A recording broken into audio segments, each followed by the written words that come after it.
in a survey that was done last year addressing this issue with the mentorship of Anna. Thank you, Anna, for your pushing us to do this. Was on inequalities on access to diagnostic and therapeutic resources. We're lagging behind for CLL and multiple myeloma care. I'm going to focus on CLL care. So the survey covered many of the states or provinces of Argentina, and we basically have a huge public system, uninsured people in yellow, about 40%.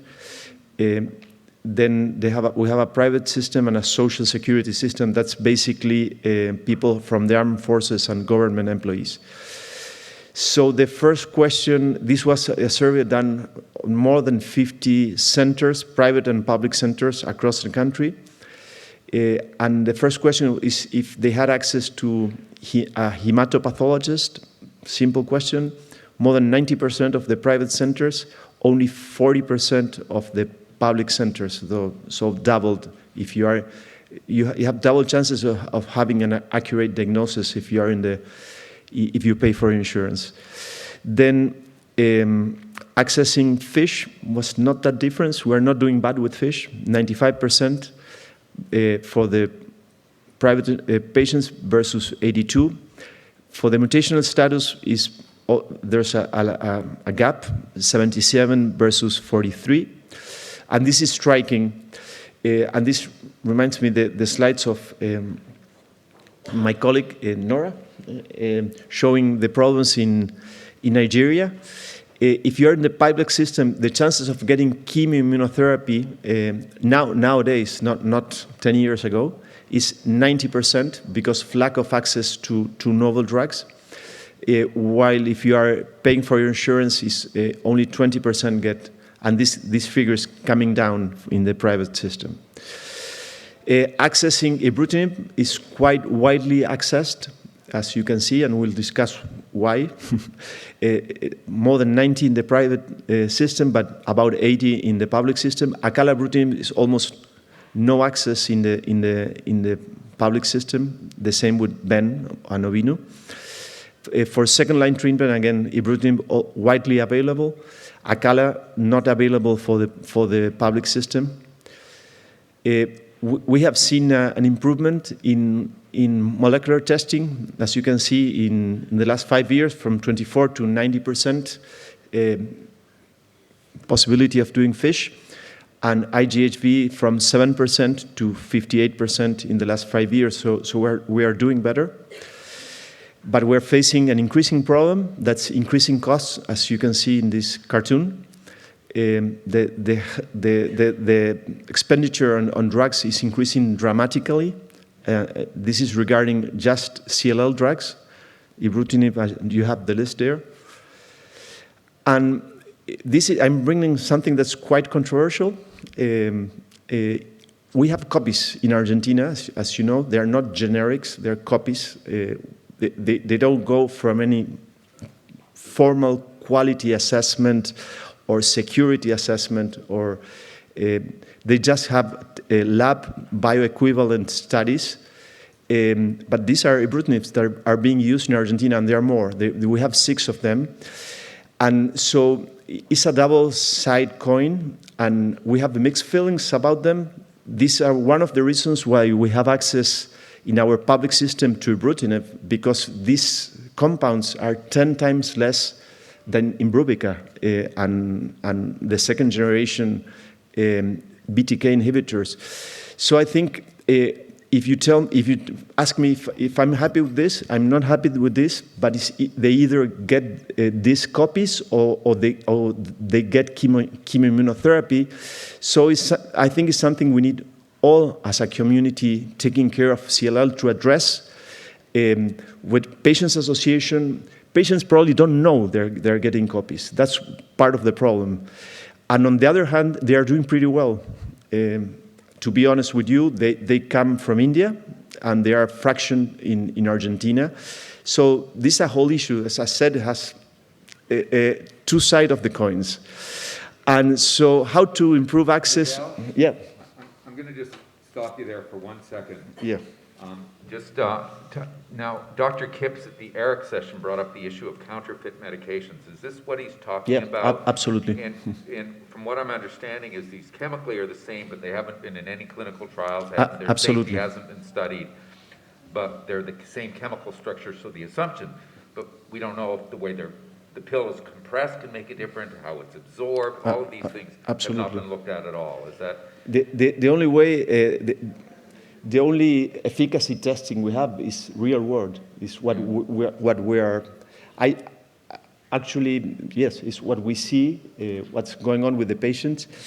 I can tell you they are not, on my view, but it's not a scientific assessment, I think they are a little bit less efficacious and more toxic, but they are working. They are doing their job in a country where we don't have access to these drugs.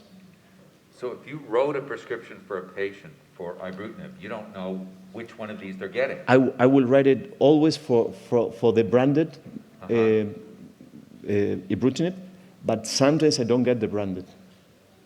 And I'm in a privileged practice. So how to improve access to state-of-the-art CLL therapies in low and middle-income countries? I think it's a joint effort between patients' associations, key opinion leaders, hospitals, academic centers, payers, and dealing with the government policies. That's very difficult to change in our countries. That's probably something that Tom said, we need to change our government policies. But you know, we go from the far right to the far left in 4 years. That's when the elections are. And the Ministry of Health just was expelled after 1 year, was expelled yesterday. So now, yesterday we have a new Minister of Health. So the government goes for 4 years, but the Ministry of Health usually is expelled after 1 or 2 years. So it's very, very difficult. Increasing knowledge of CLL, I think, is a key factor for physicians and also for patients. I want to stress that the patients don't know their options in many of our countries. Then clinical research as an access tool nowadays is becoming increasingly important, working together, as I said, with Patients Association. What's the importance of clinical research in the region? In my view, is extremely important. All part is a win-win situation for all. For the country, is getting money. For the patients, are getting state-of-the-art treatments. For academic centers, for physicians, as myself, we're getting into publications.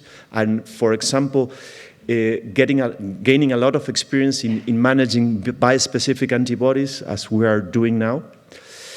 The comparator arms in these trials are usually best than the standard of care in our country, so that's very important. Patients get through all the diagnostic testing, PET-CT, molecular testing, the review of the pathology slide, NGS, so that's also beneficial when the patient is being treated under a very controlled environment, so less errors, diagnostic errors, and etc. Obviously, accessibility to novel therapies through clinical trials. Now in Argentina, bispecific antibodies and CAR-Ts are only available through clinical trials. The first CAR-T in Argentina was delivered 4th of July of 2023 for a first-line multiple myeloma patient. Now we don't have access to commercial CAR-Ts in Argentina, and we believe we won't have it for at least 4 or 5 more years, so the gap is going to further increase. But this is part of the solution, obviously not for all. This is a trial we participate in, called the ECHO trial, is for mantle cell lymphoma. It was a randomized trial of chemoimmunotherapy, benda-rituximab, first line for elderly mantle cell, versus BR and acalabrutinib. And as you can see, there are many countries in the developing world: Mexico, Brazil, Peru, Argentina, Vietnam, Taiwan. So we think this is one of the ways to go. And now we are very thrilled as an institution to be part of this trial. It's called the Amplify trial. It's going to be presented at the ASH meeting, and it's going to be treatment changing in the world, especially in America, where there are 3 arms. It's the first randomized trial that compares, that is testing ACALA. Well, actually, the standard arm is chemoimmunotherapy, and that's why we recruited. We are part of the publication as an institution. We were very strong in recruiting, but if you see the comparator arm is FCR or BR. At that time, for us, it was a standard of care, and we got a lot of patients into the trial, and the 2 investigation arms are A plus B, ACALA plus VEN, and the other investigation arm is a triplet. So it's a very important trial because it's comparing chemoimmunotherapy to combined targeted therapies and doublet against a triplet. And it's going to be presented, as I said. And to finish, we need public policies as part of the solution, increased knowledge of CLL, as I said, physicians. In our regions,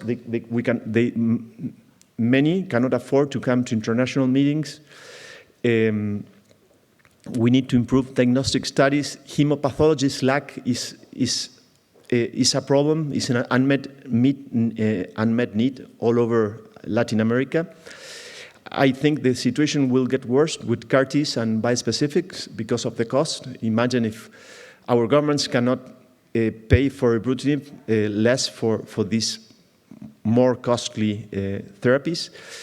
I think there's a great opportunity for clinical research, but this is limited to some institution and to some patient. Doesn't cover, obviously, the whole population. We are working strongly we did our first workshop, preceptorship on clinical research, to train. We are about 10 centers that are doing clinical research in our country, and we want 10 more to be doing it. So we are attractive to the pharma because we have the patients, we have the physicians with quality physicians, and we have quality of data.